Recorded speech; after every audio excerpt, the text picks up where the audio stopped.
오늘 우리에게 주시는 하나님의 말씀은 시편 66편입니다.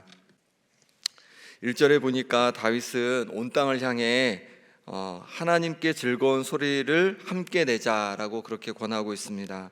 하나님의 영광을 찬양하자라고 권하고 있습니다. 우리도 하나님을 찬양하는 소리가 넘쳐나기를 소망합니다. 그런데 우리가 드리는 찬양은 억지로 드리는 찬양이나 의무감으로 드리는 찬양이 아닙니다. 하나님께서 우리를 향하여 하시는 그 일 때문에 우리는 하나님을 찬양하게 되는 것입니다. 우리 5절을 함께 읽어보겠습니다. 와서 하나님께서 행하신 것을 보라. 사람의 아들들에게 행하심이 어미하시도다. 아멘. 하나님께서 우리를 향하여 행하신 것으로 인하여서 우리가 하나님을 찬양하게 된다라고 말씀하고 있는 것입니다. 그럼 하나님께서 우리에게 도대체 어떤 일들을 행하실까요? 먼저 첫 번째는 뭐냐면 하나님께서는 능력으로 우리를 도우십니다. 6절 7절 말씀 제가 읽겠습니다. 하나님이 바다를 변하여 육지가 되게 하셨으므로 무리가 걸어서 강을 건너고 우리가 거기서 주로 말미암아 기뻐하였도다. 그가 그의 능력으로 영원히 다스리시며 그의 눈으로 나라들을 살피시나니 거역하는 자들은 교만하지 말지어다. 아멘. 하나님은 바다를 변하여 육지가 되게 하셨다라고 말씀하고 있습니다. 이건 뭘 말씀하시는 걸까요? 바로 홍해 사건을 말씀하고 있는 겁니다. 하나님은 그 능력으로 바다를 가르셔서 육지처럼 이스라엘 백성들이 그 바다를 건너가게 하셨습니다. 그로 인해서 하나님의 백성들 사이에 기쁨이 아주 넘치게 되고 기쁨의 노래를 불렀습니다. 그렇습니다. 우리가 하나님을 즐거이 찬양하는 이유는 하나님께서 우리를 도우시는 능력의 하나님이시기 때문인 줄 믿습니다. 이스라엘 백성에게 하나님께서 능력의 팔로 도와주신 것처럼 지금도 우리를 하나님께서 능력의 팔로 도와주십니다. 우리가 하나님께 믿음으로 기도할 때마다 능력의 팔로 우리를 도와주실 줄 믿습니다. 어느 날 예수님께서 베드로 또 야고보, 요한 이 세 명의 제자만 데리고 높은 산에 올라가셨습니다. 올라가셔서 모습이 변형되시는데 옷이 광채가 나고 빨래에서는 할 수 없을 정도로 흰옷으로 그렇게 변화되는 역사가 일어났습니다. 그렇게 하나님의 영광이 가득하고 하나님의 임재가 아주 가득했습니다. 또한 엘리야, 모세가 함께 예수님과 더불어 말하는 것이었습니다. 베드로는 그 모습을 보면서 너무 황홀하여서 여기 있는 것이 좋사오니 하면서 초막셋을 여기 짓겠다고 하는 겁니다. 하나는 예수님을 위해서, 하나는 모세를 위해서, 하나는 엘리야를 위해서 초막을 짓고 여기 그냥 살자는 겁니다. 너무 그 영광에 예수님의 또 임재 앞에 영광 앞에 압도된 것입니다. 그리고 그때 마침 구름이 와서 그들을 덮습니다. 그리고 구름 속에서 소리가 납니다. 이는 내 사랑하는 아들이니 너희는 그의 말을 들으라 라는 음성이 들려오는 거예요. 그리고는 베드로가 문득 둘러보니 아무도 보이지 않고 예수님만 다시 원래의 모습대로 보이게 되었습니다. 제자들은 그곳에 계속 머물고 싶었습니다.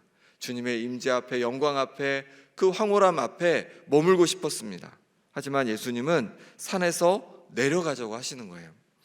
내려와서 보니까 어떤 일이 벌어지고 있냐면 많은 사람들이 모여있는데 보니까 다른 9명의 제자들과 또 서기관들이 말다툼을 하고 있는 겁니다. 왜 그랬냐면 귀신 들린 아들을 한 사람이 데리고 왔는데 제자들이 고치려고 하다가 고치지 못한 거였습니다. 그 아이의 아버지는 예수님을 보고 이렇게 말합니다. 무엇을 하실 수 있거든 우리를 불쌍히 여기사 도와주옵소서. 그렇게 얘기해요. 근데 예수님 뭐라고 합니까? 할 수 있거든이 무슨 말이냐? 믿는 자에게는 능히 하지 못할 일이 없느니라. 아멘. 이렇게 말씀하십니다. 그리고 더러운 귀신을 아이에게서 쫓아내 주셨습니다. 제자들은 이제 예수님과만 있을 때 예수님께 조용히 물어봅니다. 어찌하여 우리는 이 귀신을 능히 쫓아내지 못했습니까? 라고 물어봅니다. 그때 예수님께서는 기도 외에 다른 것으로는 이런 종류가 나갈 수 없느니라 라고 말씀하셨습니다. 오직 기도뿐이라 말씀하십니다. 그렇습니다. 우리가 주님을 의지하고 믿음으로 기도할 때 우리를 도우심을 경험하게 될 줄 믿습니다. 어떤 힘든 일이 있으십니까? 어떤 도움이 필요하십니까? 전능하신 하나님 아버지께 간구하시기 바랍니다. 그럴 때 우리를 사랑하시고 또 능력이 많으신 우리 주님께서 우리를 능히 도와주실 줄 믿습니다. 두 번째로 하나님은 우리를 단련하시는 분이십니다. 10절 말씀 같이 읽어보겠습니다. 하나님이여 주께서 우리를 시험하시되 우리를 단련하시기를 은을 단련함 같이 하셨으며. 아멘. 하나님은 하나님의 백성을 시험을 통해 단련하신다라고 말씀하십니다. 마치 은을 단련하는 것처럼 그렇게 우리를 단련하신다는 겁니다. 순은을 얻기 위해서 뜨거운 불에 이렇게 단련하는 것처럼 그렇게 하나님께서는 우리를 더 값진 모습으로 또 순결한 모습으로 변화시키기 위해서 우리를 단련시킨다 이렇게 말씀하시는 거죠. 그럼 어떻게 단련하실까요? 11절 말씀에 보니까 우리를 끌어 그물에 걸리게 하시며 어려운 짐을 우리 허리에 메어 두셨으며. 때로 우리에게 함정과 같은 인생의 굴곡을 우리에게 주시기도 하시고 또 어려운 짐 같은 인생의 어려움을 겪게도 하신다는 겁니다. 이런 크고 작은 문제를 통해서 하나님께서는 우리를 어떻게 하십니까? 우리를 절망 속에 빠뜨리려고 하시는 것이 아니라 우리를 단련하신다라고 말씀하고 있는 겁니다. 주님께서 우리에게 여러 가지 문제들을 주실 때 그 문제 앞에 실망하고 절망하지 않는 우리 성도님들 되시기를 소망합니다. 주님께서 나를 단련하고 계심을 믿음으로 고백하고 바라볼 수 있기를 소망합니다. 그렇게 우리를 단련하신 후에 그러면 우리 주님께서 어떻게 하실까요? 12절 말씀 제가 읽어보겠습니다. 사람들이 우리 머리를 타고 가게 하셨나이다. 우리가 불과 물을 통과하였더니 주께서 우리를 끌어내사 풍부한 곳에 들이셨나이다. 아멘. 불과 물을 통과하였더니, 은을 단련하듯이 불과 물을 통과하였더니 주께서 우리를 어디로요? 풍부한 곳으로 들이셨다라고 말씀하고 있습니다. 그렇습니다. 때로 우리에게 다가오는 크고 작은 문제를 통해서 우리가 절망할 때도 많고 낙심할 때도 많습니다. 하지만 그 일들을 통해서 우리를 단련하신 후에는 풍부한 곳으로, 풍성한 삶으로 우리를 인도해 가시는 줄 믿습니다. 다윗은 시험을 당할 때 힘들었겠지만 시험을 통해서 단련되고 하나님께서 주시는 그 풍성함을 맛보게 되자 오히려 하나님께 번제로 제물을 올려드립니다. 13절 14절 말씀 같이 읽어보겠습니다. 내가 번제물을 가지고 주의 집에 들어가서 나의 서원을 주께 갚으리니 이는 내 입술이 낸 것이요 내 환난 때에 내 입이 말한 것이니이다. 아멘. 그렇습니다. 우리는 여러 시험을 당할 때 낙심하고 좌절할 수 있습니다. 하지만 하나님께서는 그 시험을 통해서 우리를 단련시키고 우리를 더 풍성한 곳으로 인도해 가십니다. 우리 성도님들에게 어떤 시험이 다가왔습니까? 그 시험을 잘 통과할 수 있기를 소망합니다. 어떻게 잘 통과할 수 있을까요? 하나님의 말씀 앞에서 바른 선택을 해가는 겁니다. 하나님께서 기뻐하시는 선택을 해가는 겁니다. 그럴 때 그 모든 시험들을 우리는 잘 통과할 수 있습니다. 그렇게 통과한 후에는 이제 하나님께서 부어주시는 풍성함을 우리가 맛보게 될 것이고 또 우리 입술에 찬양과 또 마음에 기쁨이 가득하게 될 줄 믿습니다. 마지막 세 번째로는 하나님은 죄악을 품지 않는 기도를 들으시는 분이십니다. 우리 18절 19절 말씀 같이 읽어보겠습니다. 내가 나의 마음에 죄악을 품었더라면 주께서 듣지 아니하시리라. 그러나 하나님이 실로 들으셨으며 내 기도 소리에 귀를 기울이셨도다. 아멘. 다윗은 자신이 죄악을 마음에 품었다면 주께서 자신의 기도를 듣지 아니하셨을 거다라고 그렇게 고백하고 있습니다. 하지만 죄악을 품지 않고 하나님께 구했기에 하나님께서 귀를 기울이시고 그 기도에 응답해 주셨습니다. 하나님과 우리 사이를 막는 유일한 벽은요 바로 죄입니다. 죄가 있으면 하나님과 우리의 관계가 끊어지고 더 이상 소통을 할 수가 없습니다. 그리고 우리의 기도에 응답해 주실 수도 없는 것이죠.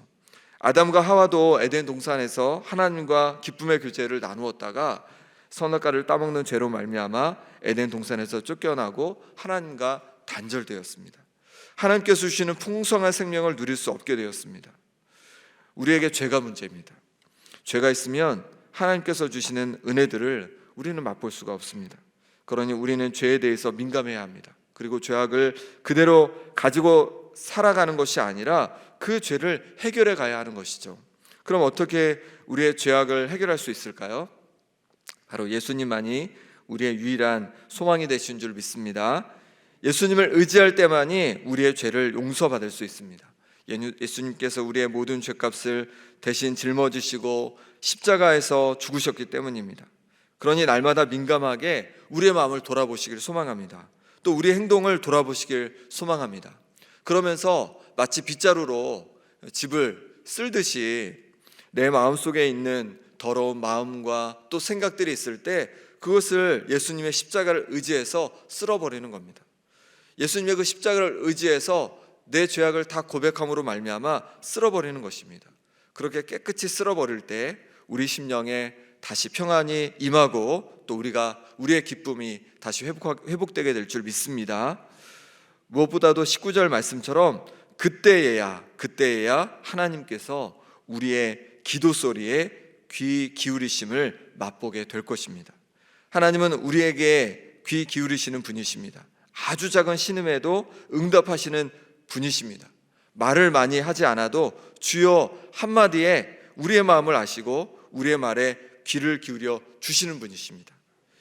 저희 부모님도 정말 제 얘기를 잘 들어주시는 분이셨습니다. 학교를 가기 위해서 준비물이 필요한데 못 찾을 때면 함께 이곳저곳 막 같이 다니시면서 그 물건을 찾아주시는 거예요. 열심히 찾아주시는 거예요. 저보다 더 열심히 찾아주시더라고요. 그리고 이제 제가 집을 떠나 있을 때는 제가 조금만 아프다고 해도 걱정이 되셔서 그 다음 날이면 전화를 하고 병원에 갔냐, 치료를 받았냐, 저보다 더 저를 챙기시곤 했습니다. 하나님이 그런 분이십니다. 하나님이 우리 아버지 되시기 때문에 그렇습니다. 우리의 목소리에 귀 기울이시고 우리의 머리털도 다 세시는 분이십니다. 왜요? 우리에게 관심이 있고 우리를 사랑하시기 때문에 그렇습니다. 20절에 다윗은 이렇게 고백합니다. 함께 읽어보겠습니다. 하나님을 찬송하리로다. 그가 내 기도를 물리치지 아니하시고 그의 인자하심을 내게서 거두지도 아니하셨도다. 아멘. 그렇습니다. 우리 하나님은요 정말 인자하신 하나님이십니다. 사랑의 하나님이십니다. 우리의 기도를 물리치지 않는다라고 말씀하고 있습니다. 하나님 아버지께 우리의 마음을 있는 그대로 모두 내어드리시기를 소망합니다. 그때 하나님께서 우리의 기도 가운데 응답해 주실 겁니다. 하나님은 우리를 도우시는 능력의 하나님이십니다. 하나님은 우리를 단련하셔서 더 풍성케 하시는 하나님이십니다. 하나님은 우리의 기도를 귀 기울여 들으시는 아버지 되십니다. 이렇게 좋은 하나님 아버지를 날마다 찬양하는 우리 성도님들 되시기를 소망합니다. 함께 기도하겠습니다. 기도하실 때 하나님 아버지, 내 삶에 주님의 도우심이 필요합니다. 주님 나를 도와주옵소서. 내 육신을 강건케 하여 주시고 내 자녀들의 앞길을 붙잡아 주시고 내 인생의 고민들을 올려드려오니 나를 도와주옵소서. 함께 기도하시고 주님 때때로 문제가 다가와도 나를 단련시키시는 하나님을 믿음으로 바라볼 수 있게 믿음의 눈을 허락하여 주옵소서. 또 그 모든 시험과 어려움들을 끝까지 잘 이겨가게 하여 주시고 그럴 때 주님 주시는 풍성함을 맛보게 하여 주옵소서. 함께 기도하겠습니다. 또 기도하실 때 십자가 지신 주님을 의지하오니 나의 모든 죄악들을 용서하여 주옵소서라고 기도하겠습니다. 오늘 있을 수요 성령 기도를 위해서 기도해 주시고 또 새새벽 축제를 통해서 많은 영혼들이 주님 앞에 돌아오도록 이 시간 우리 함께 기도하겠습니다. 하나님 아버지, 하나님께서 오늘도 귀한 날 허락해 주시고 우리를 만나 주시니 감사합니다. 하나님, 우리 인생에 주님의 도우심이 필요합니다. 하나님 아버지, 내 육신을 주님 강건케 해 주시고 또 자녀들을 하나님의 은혜로 살펴주셔서 저들이 하나님 기뻐하시는 모습으로 살아가게 하여 주시며 그 앞길이 형통할 수 있도록 역사하여 주시옵소서. 하나님 아버지, 또한 우리 인생에 여러 가지 고민되는 문제마다 하나님 아버지 지혜를 허락하여 주셔서 주님 주시는 지혜로 말미암아 그 문제들과 어려움들을 이겨가게 도와주시고 그럴 때 아버지 하나님, 우리의 참 하나님 되시고 아버지 되시는 주님의 사랑을 경험하고 맛보게 하여 주옵소서. 때로 문제가 있더라도 그 문제 가운데 낙심하고 절망하지 않길 원합니다.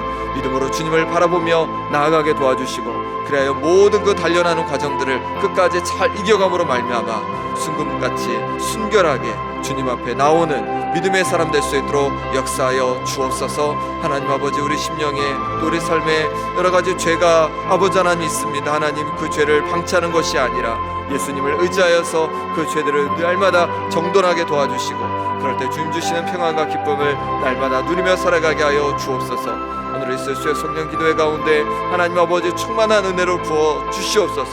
또한 새생명 축제를 통하여서 많은 영혼들이 주님 앞에 돌아오는 역사가 아버지 하나님 일어나게 하여 주시옵소서. 하나님, 우리를 붙잡아 주시기를 원합니다. 도와주시기를 원합니다. 하나님, 함께 하여 주옵소서. 하나님 아버지, 우리의 삶에 주님의 도우심이 필요합니다. 육신이 연약하고 또 자녀들로 인해서 여러 가지 힘들고 어려운 상황들이 있기도 합니다. 또한 앞길에 여러 가지 고민되는 문제들로 말미암아서 아버지 하나님 절망할 때도 있습니다. 하나님, 우리를 도와주셔서 그 모든 문제로 말미암아 절망하고 낙심하는 것이 아니라 주님 주시는 평안을 입게 하여 주옵소서. 아버지 하나님, 이런 문제들 앞에서 주님을 온전히 믿음으로 바라보게 하여 주옵소서. 끝까지 믿음으로 주님 바라봄으로 말미암아서 주님 하나님 앞에 정금같이 순결한 믿음으로 새롭게 되는 하나님의 사람들 될 수 있도록 역사하여 주옵소서. 우리 속에 있는 여러 가지 죄들이 있습니다. 주님, 그 죄들을 그냥 방치하는 것이 아니라 예수님의 그 보혈을 의지하여서 주님 앞에 고백할 때마다 다시금 우리 심령 가운데 평안과 기쁨을 채워 주옵소서. 새세면 축제를 통하여서 많은 영혼들이 주님 앞에 돌아올 수 있기를 원합니다. 우리가 기도하며 또한 주님을 전할 때마다 주님 그 가운데 함께해 주셔서 많은 영혼들이 주님 품에 돌아와 주님 주시는 은혜를 또 회복을 경험하는 역사가 일어나게 하여 주옵소서.